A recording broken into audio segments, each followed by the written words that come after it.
नमस्कार दोस्तों, एमएसजी के क्लासेज में आप सभी का स्वागत है। उम्मीद करता हूं कि आप सभी स्वस्थ होंगे। जैसा कि पिछली क्लास में अपन ने राजस्थान की लोक गायन शैलियाँ एवं संगीत घराने टॉपिक का अध्ययन किया था और आज अपन जो टॉपिक स्टार्ट करेंगे उसका नाम है राजस्थान के लोक देवता। टॉपिक का नाम क्या है? राजस्थान के लोक देवता। तो हेडिंग डाल लो, राजस्थान के लोक देवता। राजस्थान के लोक देवता टॉपिक में हमेशा एग्जाम में एक क्वेश्चन पूछा जाता है। यदि आप किसी भी एग्जाम की तैयारी कर रहे हो और आपके सिलेबस में लोक देवता टॉपिक है तो उसमें से एक क्वेश्चन पूछा जाता है हमेशा। तो टॉपिक स्टार्ट करते हैं अपन, राजस्थान के लोक देवता। राजस्थान की लोक देवता टॉपिक में सबसे पहले अपन मारवाड़ क्षेत्र की बात करते हैं। मारवाड़ क्षेत्र में 5 प्रमुख लोक देवता हैं। कितने लोक देवता है? 5 प्रमुख लोक देवता। अब इन्हें लोक देवता, प्रमुख लोक देवता क्यों कहा गया है? तो याद रखना, इनको प्रमुख लोक देवता इसलिए कहा गया है क्योंकि ये हिंदू के द्वारा भी पूजे जाते हैं और मुस्लिम द्वारा भी पूजे जाते हैं, इसलिए इन्हें 5 प्रमुख लोक देवता कहा गया है। याद रखना, प्रमुख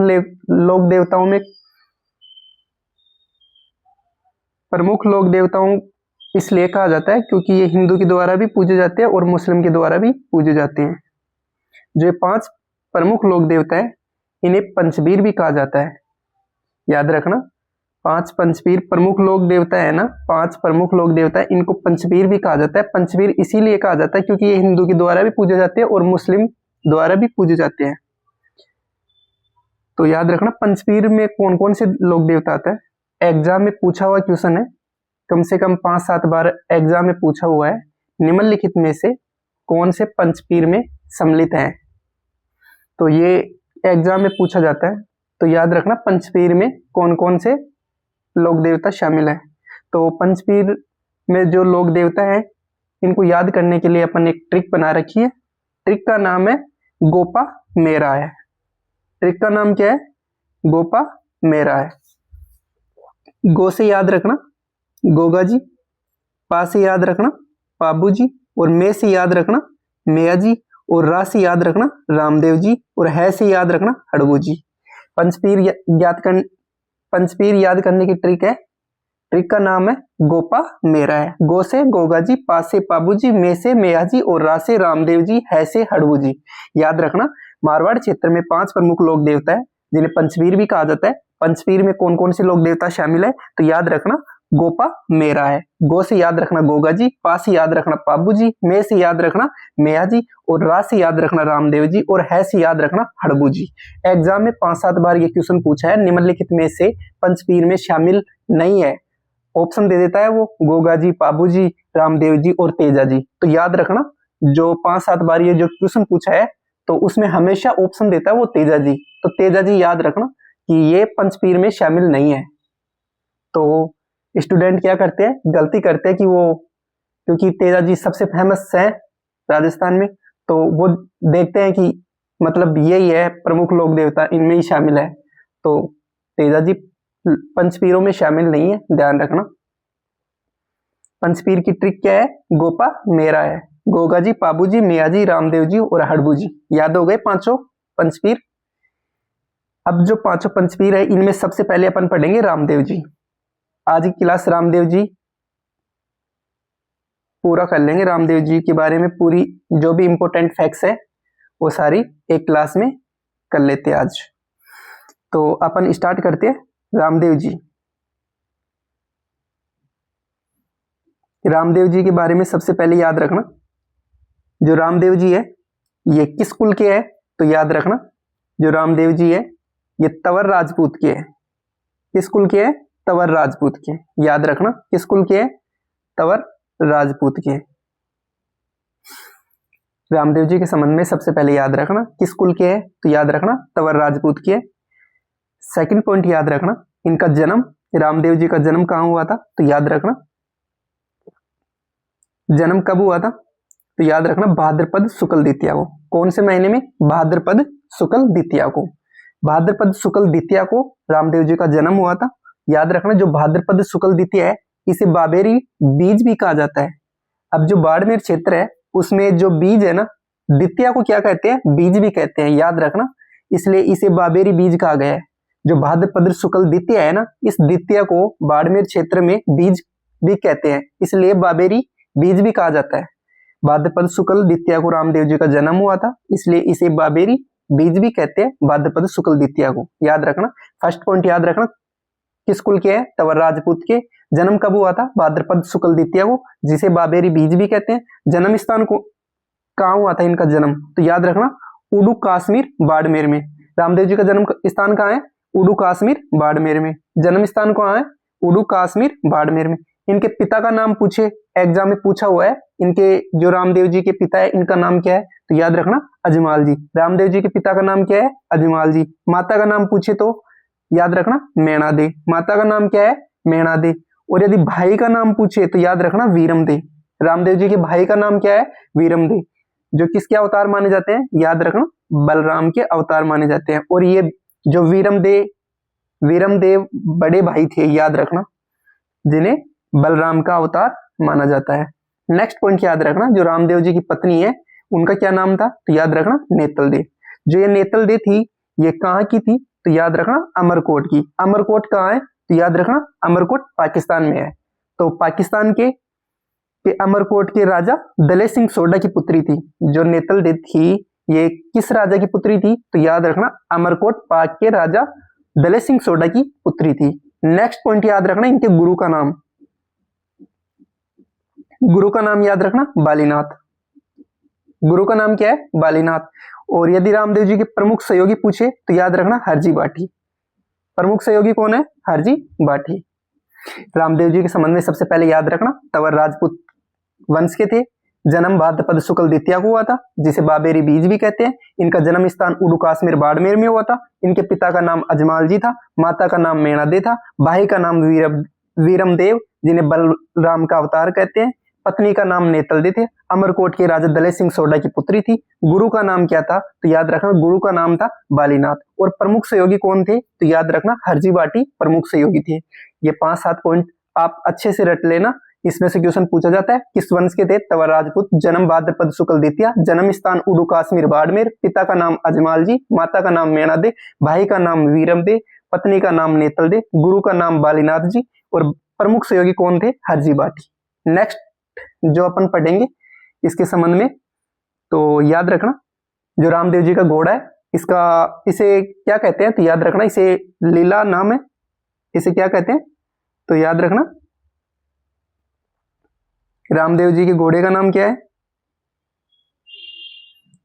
तो रामदेव जी का घोड़ा का नाम है लीला, जिसे रेवत भी कहते हैं। याद रखना घोड़े को क्या कहते हैं, लीला, और इसका नाम क्या है, इसका नाम है रेवत। घोड़ा को क्या कहते हैं, लीला, और इसका नाम क्या है, रेवत। याद रखना जो रामदेव जी के प्रतीक चिन्ह है उन्हें क्या कहते हैं, पगले, क्योंकि रामदेव जी के पैरों की पूजा की जाती है, इसलिए इसके प्रतीक चिन्ह क्या कहलाते हैं, पगले कहलाते हैं। याद रखना। और जो रामदेव जी के चमत्कार है वो क्या कहलाते हैं, तो याद रखना पर्चा। रामदेव जी के जो चमत्कार को क्या कहते हैं, पर्चा। ये सीधे सीधे एग्जाम में क्वेश्चन पूछे जाते हैं, तो आप इनको याद कर लेना। घोड़े का नाम क्या है, प्रतीक चिन्ह क्या है, चमत्कार क्या है। और जो रामदेव जी के भक्ति यात्री होते हैं इनको क्या कहते हैं, याद रखना जातरू कहते हैं। और जो रामदेव जी का मंदिर है उसे क्या कहते हैं, देवरा। ये तो सभी को देवरा ही कहते हैं, अपन सभी देवताओं की जो मंदिर होते हैं उनको देवरा ही बोलते हैं। और जो पूजा स्थल होता है उनको क्या बोलते हैं, थान ही बोलते हैं। ये भी याद रखना, पूजा स्थल को क्या बोलते हैं, थान। और जो रामदेव जी की 5 रंग की झंडा होती है, मतलब 5 रंग की झंडा बोल दो या पताका बोल दो, 5 रंग की पताका, उसको क्या बोलते हैं, याद रखना उसे नेजा कहते हैं। क्वेश्चन पूछा हुआ है ये एग्जाम में।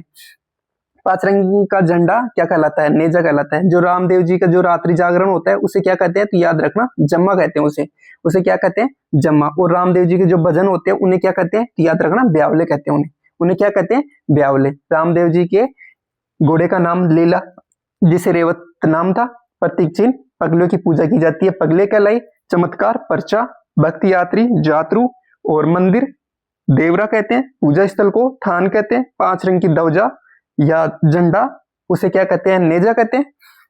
और रात्रि जागरण को जम्मा कहते हैं। और जो भजन होते हैं उन्हें क्या कहते हैं, ब्यावले कहते हैं। हो गए याद पॉइंट। एक बार दोबारा देखना। घोड़े का नाम लीला, जिसे रेवत भी कहते हैं। प्रतीक चिन्ह पगले कहलाए। चमत्कार को पर्चा कहते हैं। भक्ति यात्री को जातरू कहते हैं। मंदिर को देवरा कहते हैं। पूजा स्थल को थान कहते हैं। 5 रंग की झंडा को नेजा कहते हैं। रात्रि जागरण को क्या कहते हैं? जम्मा कहते हैं। भजन को ब्यावले कहते हैं। इतना समझ में आ गया? अच्छे से याद हो रहा होगा क्लास में ही आपके। ठीक है, नेक्स्ट पॉइंट पढ़ते हैं अपन। जो रामदेव जी के उपनाम है इनको देख लेते हैं, कौन कौन से रामदेव जी को अन्य नामों से जाना जाता है। तो याद रखना, रामदेव जी का पहला जो इन्हें कृष्ण का अवतार कहते हैं, याद रखना रामदेव जी को कृष्ण का अवतार कहते हैं। ऋणेचारा धरणी भी बोलते हैं इनको, जो सांप्रदायिक सद्भावना वाला देवता भी बोलते हैं। रामसा पीर और पीरों का पीर भी कहते हैं। ये दोनों अलग अलग है। रामसा पीर रामदेव जी को कहते हैं और पीरों का पीर भी रामदेव जी को कहते हैं। और नेतल का भरतार, मतलब भरतार क्यों कहा गया? क्योंकि ये नेतल के पति है, ये भरतार है, इसलिए इन्हें नेतल का भरतार भी कहते हैं। ठीक है, और ये हेजा और कुष्ठ रोग निवारक देवता भी कहलाते हैं। रामदेव जी के कितने नाम है? उपनाम 6। याद रखना, कृष्ण का अवतार, ऋणेचारा धनी, सांप्रदायिक सद्भावना वाला देवता, रामसपीर, पीरों का पीर, और नेतल भरतार, हेजा कुष्ठ रोग निवारक देवता। याद रखना इनको। रामदेव जी के अन्य उपनाम कृष्ण का अवतार, ऋणेचारा धनी, सांप्रदायिक सद्भावना वाला देवता, रामसपीर, पीरों का पीर, नेतल भरतार, हेजा कुष्ठ रोग निवारक देवता। 7 पॉइंट क्लियर है? 6 पॉइंट क्लियर है ना? 6 नाम है इनके, 6 क्या 7 ही है। रामसा पीर और पीरों का पीर भी तो है। इसमें मैंने 4th पॉइंट में दोनों एक में लिख दिए। तो याद रखना 7 नाम है इसके, और 7 को अच्छे से याद कर लेना।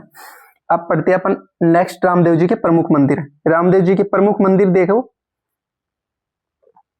जो रामदेव जी के प्रमुख मंदिर है उसको क्या कहते हैं? देवरा कहते हैं। क्या कहते हैं? देवरा। तो सबसे प्रमुख मंदिर कौन सा है? तो याद रखना, रामदेव जी का जो सबसे प्रमुख मंदिर है वो रामदेवरा रूणीचा जैसलमेर में है। कौन सा है? रामदेवरा रूणीचा जैसलमेर में। इसके संबंध में सबसे पहले याद रखना है, सबसे प्रमुख मंदिर है। पहला पॉइंट, रामदेवरा सबसे प्रमुख मंदिर है। दूसरा पॉइंट याद रखना, जो रामदेवरा रूणीचा जैसलमेर में है, इसके पुजारी को क्या कहते हैं? तो याद रखना, तंवर राजपूत कहते हैं। पुजारी को क्या कहते हैं? तंवर राजपूत। नेक्स्ट याद रखना, जो रामदेवरा रूणीचा जैसलमेर में, यहाँ पर सफेद और नीले रंग के कपड़े के घोड़े चढ़ाते हैं। याद रखना, सफेद और नीले कपड़े के घोड़े चढ़ाते हैं। किस लोक देवता के चढ़ाते हैं? तो याद रखना रामदेव जी के। और किस मंदिर में? तो याद रखना रामदेवरा रूणीचा जैसलमेर में। ठीक है, नेक्स्ट याद रखना, जो रामदेवरा है इसका आधुनिक निर्माण किसने करवाया? तो याद रखना महाराजा गंगा सिंह ने। आधुनिक निर्माण किसने करवाया? तो याद रखना महाराजा गंगा सिंह ने। और जो रामदेवरा है वो किस पत्थर से निर्मित है? तो याद रखना पीले पत्थर से निर्मित है। किस पत्थर से निर्मित है? तो याद रखना पीले पत्थर से निर्मित है। किस पत्थर से? पीले पत्थर से। और जो मेला है वो कब से कब तक लगता है? तो याद रखना रामदेव जी का जो मेला है कब से कब तक लगता है? भाद्रपद शुक्ल द्वितीया से भाद्रपद शुक्ल एकादशी तक। कब से कब तक? भाद्रपद शुक्ल द्वितीया से भाद्रपद शुक्ल एकादशी तक लगता है। याद रखना, इंपोर्टेंट है, कब से कब तक मेला लगता है? भाद्रपद शुक्ल द्वितीया से भाद्रपद शुक्ल एकादशी। और इसे जो ये मेला है ना, रामदेव जी का जो मेला है, इसे मारवाड़ का कुंभ भी कहते हैं। याद रखना, मारवाड़ का कुंभ किस मेले को कहते हैं? तो याद रखना रामदेवरा रूणीचा जैसलमेर को। और जो सांप्रदायिक सद्भावना का सबसे बड़ा मेला कौन सा है? यही है रामदेव जी का मेला। सांप्रदायिक सद्भावना का सबसे बड़ा मेला कौन सा है? रामदेव जी का मेला। याद रखना, ये 5-6 पॉइंट है, इनको अच्छे से याद रखना प्रमुख मंदिर के संबंध में। तो याद रखना रामदेवरा रूणीचा जैसलमेर में है, वो सबसे प्रमुख मंदिर है। पुजारी तंवर राजपूत कहलाते हैं। सफेद व नीले घोड़े, नीले रंग के घोड़े यहाँ पे चढ़ाए जाते हैं। याद रखना, जो आधुनिक निर्माता है वो महाराजा गंगा सिंह है। पीले पत्थर से निर्मित है। मेला कब से कब तक लगता है? तो याद रखना भाद्रपद शुक्ल द्वितीया से भाद्रपद शुक्ल एकादशी तक इसका मेला लगता है। किसका? रामदेव जी का मेला कब से कब तक लगता है? तो याद रखना भाद्रपद शुक्ल द्वितीया से भाद्रपद शुक्ल एकादशी को। और जो रामदेव जी का मेला है इसे मारवाड़ का कुंभ भी कहते हैं। याद रखना, मारवाड़ का कुंभ भी कहते हैं। सांप्रदायिक सद्भावना का सबसे बड़ा मेला कौन सा है? तो याद रखना रामदेव जी का मेला सांप्रदायिक सद्भावना का सबसे बड़ा मेला है। क्लियर हो गए पॉइंट? अब नेक्स्ट पढ़ते हैं इसके संबंध में। जो कामर जाति की महिलाओं के द्वारा कौन सा नृत्य किया जाता है? तो याद रखना कामर जाति की महिलाओं के द्वारा कौन सा नृत्य किया जाता है? तो याद रखना तेरताली नृत्य में कामर जाति की महिलाओं में, जो रामदेव जी का मेला है इसमें कामर जाति की महिलाओं के द्वारा तेरताली नृत्य किया जाता है। ये अपन ने पढ़ लिया। अब जो रामदेव जी के अन्य मंदिर है वो कौन कौन से हैं उनके संबंध में भी अपन देखते हैं कौन कौन से मंदिर हैं। तो अन्य मंदिर में याद रखना, जो दूसरा रामदेवरा है ये कहाँ है? ये खुंडियावास अजमेर में है, याद रखना। दूसरा रामदेवरा कहाँ है? खुंडियावास अजमेर में। छोटा रामदेवरा कहाँ है? गुजरात में। और मसूरिया कहाँ है? जोधपुर में। और बिराठिया ब्यावर में। और सूरताखेड़ा चित्तौड़गढ़ में। ये रामदेव जी के अन्य मंदिर है। रामदेव जी के अन्य मंदिर कहाँ कहाँ है? तो याद रखना, रामदेव जी का जो दूसरा रामदेवरा है वो खुंडियावास अजमेर में। और छोटा रामदेवरा कहाँ है? याद रखना, गुजरात में। और ये जो मसूरिया जोधपुर में है, ये भी रामदेव जी का मंदिर है।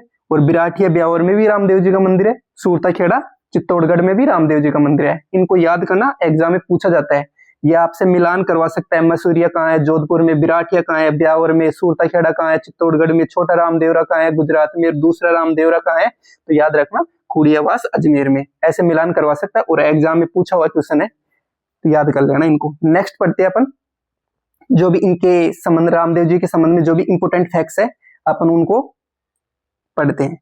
तो याद रखना, जो मल्लीनाथ जी थे, मल्लीनाथ जी रामदेव जी को पोखरण की जागीर दी थी। तो याद रखना, रामदेव जी को पोखरण की जागीर किसने प्रदान की थी? तो याद रखना, मल्लीनाथ जी ने। किसने दी थी? मल्लीनाथ जी ने। सेकंड पॉइंट याद रखना, रामदेव जी ने रूणेचा गांव बसाया था। कौन सा गांव बसाया था? तो याद रखना, रामदेव जी ने रूणेचा गांव बसाया था। और किसका निर्माण करवाया था? याद रखना, राम सरोवर का निर्माण भी करवाया था। किसका निर्माण करवाया था? राम सरोवर का निर्माण भी करवाया था। याद रखना, मल्लीनाथ जी ने रामदेव जी को पोखरण की जागीर दी और रामदेव जी ने रूणेचा गांव बसाया और राम सरोवर का निर्माण भी करवाया था। तीनों पॉइंट क्लियर है। मल्लीनाथ जी ने रामदेव जी को पोखरण की जागीर दी और रामदेव जी ने रूणेचा गांव बसाया और राम सरोवर का निर्माण करवाया। तीनों पॉइंट क्लियर। नेक्स्ट पॉइंट है, जो भाद्रपद शुक्ल एकादशी को रामदेव जी का मेला रूणेचा गांव में जीवित समाधि ली थी। जो भाद्रपद शुक्ल एकादशी को रामदेव जी ने रूणेचा गांव में जीवित समाधि ली थी। याद रखना, रामदेव जी ने समाधि कहाँ ली थी और किस तिथि को ली थी? तो याद रखना, रूणेचा गांव में ली थी। और कब ली थी? तो याद रखना, भाद्रपद शुक्ल एकादशी को। कब ली थी? भाद्रपद शुक्ल एकादशी को। Clear point. रामदेव जी ने समाधि कब ली? भाद्रपद शुक्ल एकादशी को। कहाँ ली? तो याद रखना, रूणेचा जैसलमेर। नेक्स्ट पॉइंट याद रखना, रामदेव जी ने कामड़िया पंथ चलाया था। याद रखना, रामदेव जी ने कौन सा पंथ चलाया था? तो याद रखना, इंपोर्टेंट है, कामड़िया पंथ चलाया था। कौन सा पंथ चलाया था? तो याद रखना, कामड़िया पंथ चलाया था। नेक्स्ट याद रखना, जो रामदेव जी है वो मूर्ति पूजा के विरोधी थे, मतलब मूर्ति की पूजा करने में विश्वास नहीं था इनका। जो रामदेव जी है मूर्ति पूजा के विरोधी है। पॉइंट याद रखना। नेक्स्ट पॉइंट याद रखना, हिंदू धर्म में शुद्धि आंदोलन चलाया था। जो हिंदू धर्म में शुद्धि आंदोलन चलाया था वो कौन से लोक देवता है? तो याद रखना, रामदेव जी। कौन से लोक देवता है? रामदेव जी। नेक्स्ट याद रखना, एकमात्र लोक देवता जो कवि भी थे, रामदेव जी थे, वो कवि भी थे। तो याद रखना, रामदेव जी ने कौन सी रचना की थी? तो याद रखना, 24 बाणियां। कौन सी रचना की थी? 24 बाणियां। रामदेव जी कवि भी थे और उन्होंने एक रचना लिखी थी, उसका नाम था 24 बाणियां। याद रखना, रामदेव जी के संबंध में सबसे इंपोर्टेंट फैक्ट है कि रामदेव जी ने कौन सा पंथ चलाया? तो याद रखना, कामड़िया पंथ चलाया, शुद्धि आंदोलन चलाया और ये कवि भी थे और इनकी रचना का नाम 24 बाणियां था। और रामदेव जी का जो जीवित समाधि कहाँ पे ली थी? तो याद रखना, रामदेव जी ने जीवित समाधि रूणेचा गांव में ली। और कब ली थी? याद रखना, भाद्रपद शुक्ल एकादशी को ली। और मल्लीनाथ जी ने रामदेव जी को पोखरण की जागीर प्रदान की और रामदेव जी ने रूणेचा गांव बसाया, राम सरोवर का निर्माण करवाया। ये इंपोर्टेंट फैक्ट है, इनको याद कर लेना अच्छे से, एग्जाम में पूछे जाते हैं ये। मैंने आपको अच्छे से कोशिश की है कि अच्छे से याद हो जाए आपको। नेक्स्ट अपन पढ़ते हैं लोक देवता। याद रखना, नेक्स्ट पॉइंट याद रखना, जो लोक देवताओं में सबसे लंबा गीत किसका है? रामदेव जी का है। इंपोर्टेंट है, याद रखना, लोक देवताओं में सबसे लंबा लोकगीत किसका है? याद रखना, रामदेव जी का। कितने मिनट का है? 48 मिनट का, याद रखना। और यदि लोक देवियों में पूछे कि सबसे लंबा लोक देवियों में सबसे लंबा गीत किसका है? तो याद रखना, जीण माता का है। जीण माता का मंदिर कहाँ है? रेवासा सीकर में है। याद रखना, देवताओं में पूछे तो रामदेव जी का सबसे बड़ा लोकगीत है और देवियों में पूछे तो जीण माता का सबसे लंबा गीत है। याद रखना, ठीक है। नेक्स्ट पॉइंट याद रखना, रामदेव जी ने सातलमेर जैसलमेर, कौन सा गांव? सातलमेर जैसलमेर गांव को भैरव राक्षस के आतंक से मुक्त करवाया था। याद रखना, जो रामदेव जी ने सातलमेर जैसलमेर गांव को भैरव राक्षस के आतंक से मुक्त करवाया था। इंपोर्टेंट पॉइंट है, कि भैरव राक्षस के आतंक से कौन से गांव को रामदेव जी ने मुक्त कराया था? तो याद रखना सातलमेर जैसलमेर। कौन सा गांव? सातलमेर जैसलमेर। नेक्स्ट पॉइंट याद रखना कि रामदेव जी के संबंध में लक्की बंजारा और रत्न राय का संबंध किससे है? तो याद रखना लक्की बंजारा और रत्न राय का संबंध किससे है? रामदेव जी से। इंपॉर्टेंट पॉइंट है, लक्की बंजारा और रतन राय का संबंध किस लोक देवता से है? तो याद रखना रामदेव जी से है। नेक्स्ट पॉइंट याद रखना, रामदेव जी को किसका वंशज माना जाता है? अर्जुन का वंशज भी माना जाता है। इंपॉर्टेंट है, रामदेव जी को अर्जुन का वंशज भी माना जाता है। जो रामदेव जी का पवित्र वृक्ष है, इसका नाम क्या है? याद रखना कदम। क्या नाम है? कदम। रामदेव जी का जो पवित्र वृक्ष है उसे क्या कहते हैं? कदम। याद रखना। लक्की बंजारा रतन राय का संबंध किस लोक देवता से है? याद रखना रामदेव जी से। रामदेव जी को अर्जुन का वंशज माना जाता है। रामदेव जी का संबंध रामदेव जी का जो पवित्र वृक्ष है इसको क्या कहते हैं? याद रखना कदम। तीनों पॉइंट क्लियर। अब रामदेव जी के संबंध में जो पॉइंट है उनको अपन पढ़ते हैं। नेक्स्ट, अब रामदेव जी के संबंध में सबसे पहले याद रखना, जो रामदेव जी की जो बहन है तो इन्होंने धर्म की बहन भी बनाया था और इनकी रियल बहनें भी थी और इनकी एक अन्य शिष्या थी। तो इन तीनों को याद रखना। रामदेव जी की जो धर्म बहन थी, जो प्रमुख शिष्या भी कहलाई, धर्म बहन कौन थी? तो याद रखना डालीबाई रामदेव जी की धर्म बहन थी। और इन्होंने ये किस जाति की थी? तो याद रखना ये मेघवाल जाति की थी। किस जाति की थी? मेघवाल जाति की। जो मेघवाल जाति के भक्त होते हैं वो क्या कहलाए? रेखिया कहलाए। याद रखना। रामदेव जी की जो धर्म बहन थी वो कौन थी? डालीबाई थी। याद रखना। रामदेव जी की प्रमुख शिष्या कौन थी? तो याद रखना प्रमुख शिष्या पूछे तो भी डालीबाई और धर्म की बहन पूछे तो भी डालीबाई। ठीक है। रामदेव जी की जो धर्म बहन थी उसका नाम क्या था? डालीबाई। डालीबाई किस जाति की थी? तो याद रखना मेघवाल जाति की। जो मेघवाल जाति के भक्त होते हैं उन्हें क्या कहते हैं? तो याद रखना रेखिया कहते हैं। और जो डालीबाई थी इन्होंने समाधि कब ली थी? तो याद रखना रामदेव जी से एक दिन पहले ली थी। रामदेव जी ने ली थी भाद्रपद शुक्ल एकादशी को और इसने जो डालीबाई थी इसने समाधि कब ली थी? तो याद रखना भाद्रपद शुक्ल दशमी को ली थी। रामदेव जी की धर्म बहन थी जिसे प्रमुख शिष्या भी कहते हैं। याद रखना रामदेव जी की धर्म बहन प्रमुख शिष्या कौन थी? तो याद रखना डालीबाई थी। डालीबाई किस जाति की थी? तो याद रखना मेघवाल जाति की थी। मेघवाल जाति के भक्त क्या कहलाए? तो याद रखना रेखिया कहलाए। और डालीबाई ने समाधि कब ली थी? तो याद रखना रामदेव जी से एक दिन पहले, यानी कि भाद्रपद शुक्ल एकादशमी को ली थी। याद हो गया।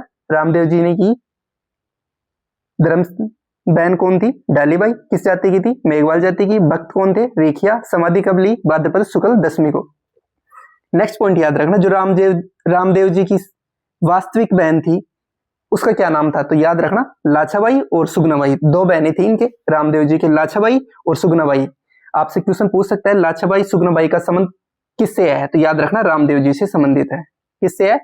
रामदेव जी से। यदि लाछाबाई पूछे तो रामदेव जी आएगा। यदि यहाँ पे लाछा गुजरी पूछ लेना तो याद रखना फिर तेजा जी आएगा।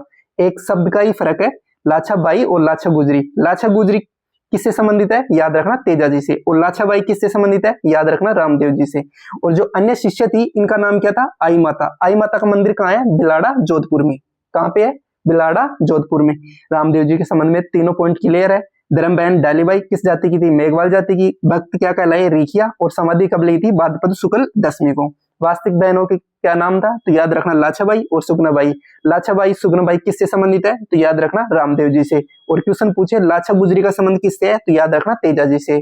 और अन्य शिष्य पूछे रामदेव जी की तो याद रखना आई माता। आई माता का मंदिर कहाँ है? बिलाड़ा जोधपुर में। याद रखना। क्लियर हो गए पॉइंट? ये था रामदेव जी। और आज अपन क्लास में रामदेव जी पढ़ेंगे। तो मैंने रामदेव जी के संबंध में जो आपको इंपोर्टेंट फैक्ट बताए वो सबको क्लियर हो गए होंगे और मैंने कोशिश की है कि आपको क्लास में याद हो जाए, तो आपको अच्छे से याद भी हुआ होगा। तो उम्मीद करता हूं कि आप सभी को मेरे द्वारा जो क्लास ली गई है वो आपको समझ में आ रही होगी और जो मैं आपके लिए कंटेंट तैयार करके लेके आ रहा हूं आप उस पर पूर्ण रूप से विश्वास कर सकते हो कि आपका जो लोक देवता टॉपिक में से जो क्वेश्चन आएगा एग्जाम में, उम्मीद है कि जो इस कंटेंट के बाहर नहीं जाएगा। तो आप पूर्ण रूप से विश्वास कर सकते हो इस कंटेंट पे। यदि आपको क्लास अच्छी लग रही है तो चैनल को सब्सक्राइब, लाइक और शेयर कीजिए, अपने दोस्तों को बताइए, जिससे हमें भी मोटिवेशन मिलता है। हम भी एक नए जोश और नई उमंग के साथ आपको क्लासेज उपलब्ध करवाएं और अच्छा कंटेंट उपलब्ध कराएं, कम से कम समय में बेहतर कंटेंट उपलब्ध करा सके। तो आप सभी से विनती है कि चैनल को सब्सक्राइब, लाइक और शेयर कीजिए। आज के लिए क्लास यहीं समाप्त करते हैं, अपन नेक्स्ट क्लास में पढ़ेंगे। ठीक है सभी को, ओके।